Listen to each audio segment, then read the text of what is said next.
Hi hello. ഇന്ന് നമുക്ക് നല്ല മൊരാന്നുള്ളൊരു വട റെഡിയാക്കി എടുക്കാം.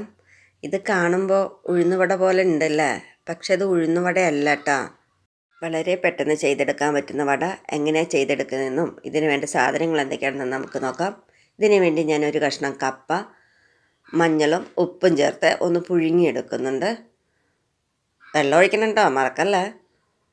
ഈ പുഴുങ്ങിയെടുത്ത കപ്പ നമുക്ക് നല്ലപോലെ ഒന്ന് ഉടച്ചുകൂടി എടുക്കണേ.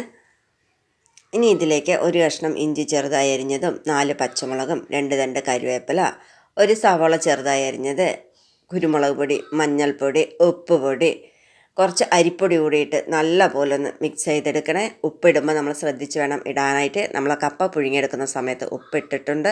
ഇനി ഇതിലേക്ക് കുറച്ച് വെള്ളം കൂടി ഒഴിച്ച് നല്ല പോലെ ഒന്ന് മിക്സ് ചെയ്തെടുത്തതിന് ശേഷം നമുക്ക് ഇതുപോലെ ബോളുകളാക്കിയിട്ട് നമുക്ക് തള്ളവിരലുണ്ടല്ലോ അത് വെച്ച് നമുക്ക് ഇതുപോലൊരു ഹോൾ ഇട്ട് കൊടുക്കാം. ഇനി നമുക്ക് ചൂടായ എണ്ണയിലേക്കിട്ട് പൊരിച്ചെടുക്കാം. ലോ ടു മീഡിയം ഫ്ലെയിമിലിട്ട് വേണം നമ്മളിത് ചെയ്തെടുക്കാനായിട്ട്.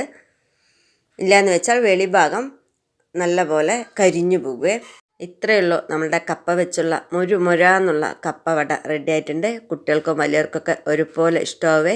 എപ്പോഴും കപ്പ കിട്ടുകയെന്ന് വെച്ചാൽ ഒന്നില്ലയോ പുഴുങ്ങിയോ അല്ലെങ്കിൽ കറി വെച്ചോ അങ്ങനെയൊക്കെയല്ലേ കഴിക്കാറ്. അപ്പോൾ ഇതുപോലെ ഒരിക്കലെങ്കിലും ഒന്ന് ചെയ്ത് നോക്കണേ. ഓരോരുത്തരുടെ എരിവിനനുസരിച്ച് കുരുമുളകിൻ്റെ അളവ് കൂട്ടുകയോ കുറയ്ക്കുകയോ ഒക്കെ ചെയ്യാം കേട്ടോ. ഒരു കട്ടൻ കാപ്പിയും കൂടി ഉണ്ടെന്ന് വെച്ചാൽ അടിപൊളിയായില്ലേ. ഇതുപോലുള്ള ഈസി റെസിപ്പിക്ക് വേണ്ടി ചാനൽ സബ്സ്ക്രൈബ് ചെയ്ത് സപ്പോർട്ട് ചെയ്യണേ.